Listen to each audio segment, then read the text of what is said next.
Welcome, everyone, to the 21st Century Man podcast. Hello there. We're kicking off something special here, a really deep dive, chapter by chapter, into the book, The 21st Century Man. Yep, tackling it all. And today, we're jumping into a really crucial one, chapter 23, spine care. It's fundamental, isn't it? Your spine. Mhm. It's what's the core of your movement, your strength. Mm, It even protects your nervous system. absolutely. And this chapter, drawing on Dr. Max Lipman's expertise and solid movement principles, gives us stuff we can use, like, right away. That's the goal, to pull out that practical knowledge for you listening, whether you're stuck behind a desk all day or always out and about. Exactly. Giving you the tools from this book for a healthier spine in, well, this demanding modern life we all live. And it starts strong, the chapter does, with a quote from Joseph Pilates. Oh, yeah. What's that? He said, "If your spine is inflexibly stiff at 30, you are old. If it is completely flexible at 60, you are young." Wow. That kind of stops you in your tracks, doesn't it? It really does. It highlights that spinal health, that flexibility. It's not just about avoiding pain.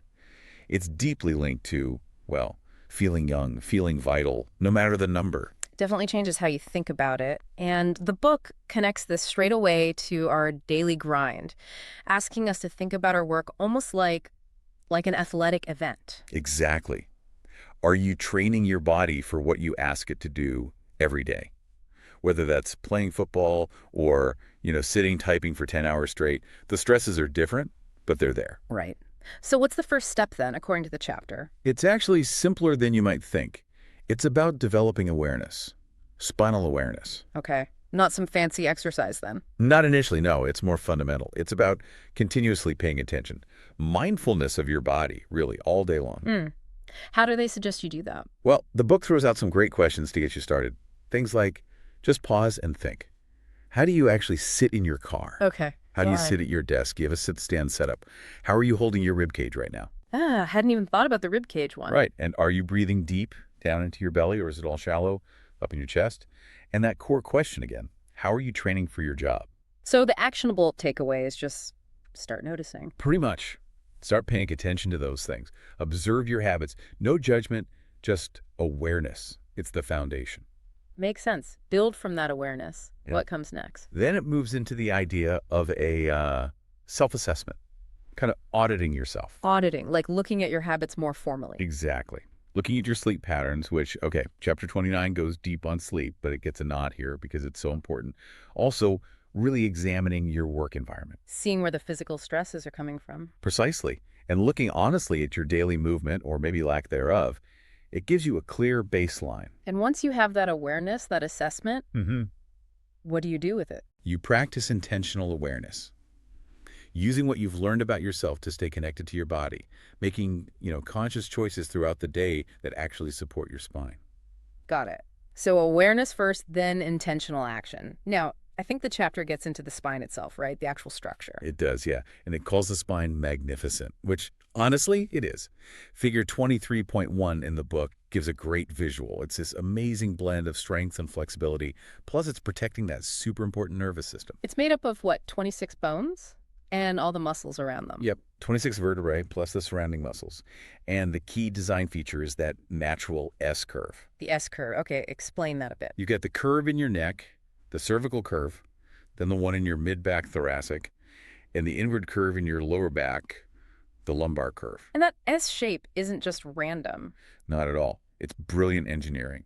It distributes pressure, absorbs shock, basically lets us move dynamically without constantly getting injured, like suspension in a car. It's amazing we can bend and twist like we do, but the book warns about losing those curves as we age. Yeah, if those curves flatten out, function diminishes. It really highlights how important maintaining them is for long-term mobility. Anything that fights against those natural curves is, well, working against your body. And the spine connects down to the pelvis. Right. The pelvis acts as this stable foundation for the whole torso. It's strong, provides anchors for big muscles.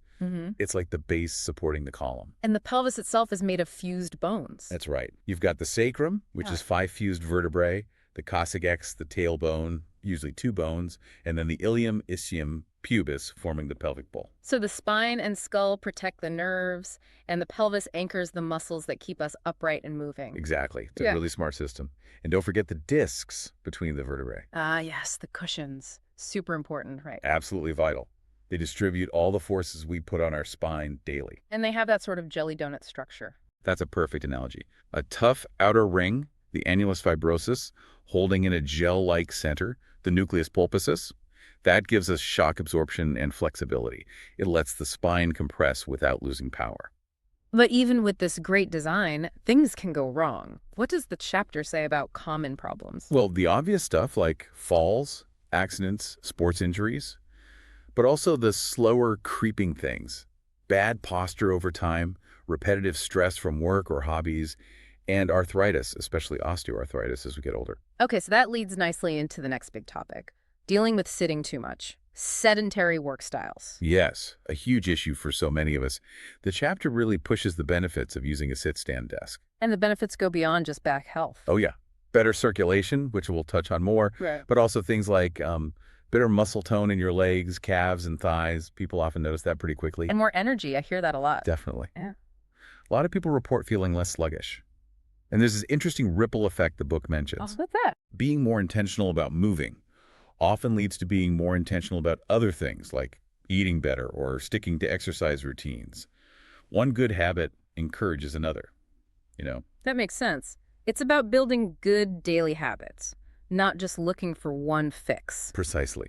It's not a single intervention, but a lifestyle shift.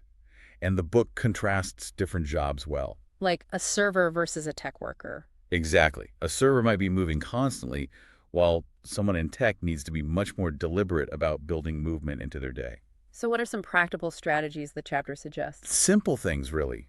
Stretching before and after sitting for a long time, making sure your hamstrings aren't tight. And loosening hip flexors. What are those exactly for people who don't know? Good question.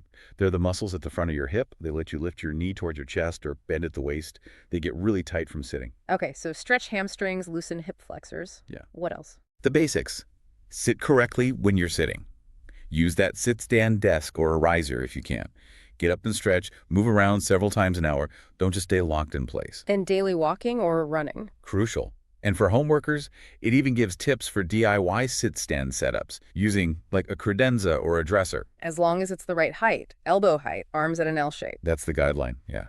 And ease into it. Don't try to stand all day from day one. Maybe 30 minutes standing, 30 sitting, and gradually increase the standing time. Good advice. Now, the book also talks about circulation and leg muscles, particularly the glutes. Yes, this is fascinating. Your glutes, your butt muscles are actually key players in good circulation. How does that work? Getting blood back up to the heart against gravity seems tough. It is. Your heart pumps blood out easily through arteries, but veins need help. That help comes from your leg muscles contracting and squeezing the veins. Like milking the blood upwards. Sort of, yeah. And there are one-way valves in the veins that stop it from flowing back down. Every step you take, every time you tense those leg muscles, you're helping to push blood back to your heart. So if you sit all day, That system doesn't work well. Circulation gets sluggish, you feel tired, fatigued, and long-term, the risks go up for things like type 2 diabetes and heart disease. wow. And the lymphatic system, too. It relies on movement. Absolutely. That system clears out waste and toxins, and it needs muscle action to pump the lymphatic fluid around. Historically, we walked everywhere, so this wasn't such an issue. So more simple ways to get active. Mix up your tasks. Take short stretch breaks every half hour or so. Definitely walk around hourly. Try a 20-minute walk at lunch. Every little bit helps. And it mentions other countries are already embracing more active work styles. Yeah, places like the Netherlands, Scandinavia, the UK. There's a growing trend, a recognition that we need to move more. Okay, let's shift to stretching and movement basics. What are the key principles there? Stretch fully, but comfortably. Always stretch both sides of the spine. Symmetry is important. And don't just focus on the back and hamstrings. Right. Include your quads, front of the thighs, your hip flexors again, and even your abs. Get the whole trunk involved. What about posture, especially with screens? That face-forward lean. Oh, definitely. The book calls that out. Constantly looking down or forward at screens really strains your neck and upper back, messes with your posture. You can even see the changes on x-rays sometimes. Consciously trying to minimize that is huge. And lifting things. What's the advice there? Hinge at the hips. Always. Don't bend from your lower back. It puts massive stress on the discs. The book suggests looking up videos like on YouTube to get the form right. Good practical tip. And it talks about relearning how to squat. Yeah, this is really interesting. The argument is our bodies aren't built for chairs. They're built for movement, including squatting. Like hunter-gatherer societies. Exactly. It mentions the Hadza people. They have sedentary time, but they spend a lot of it squatting, not sitting. And they have much lower rates of chronic disease and back pain.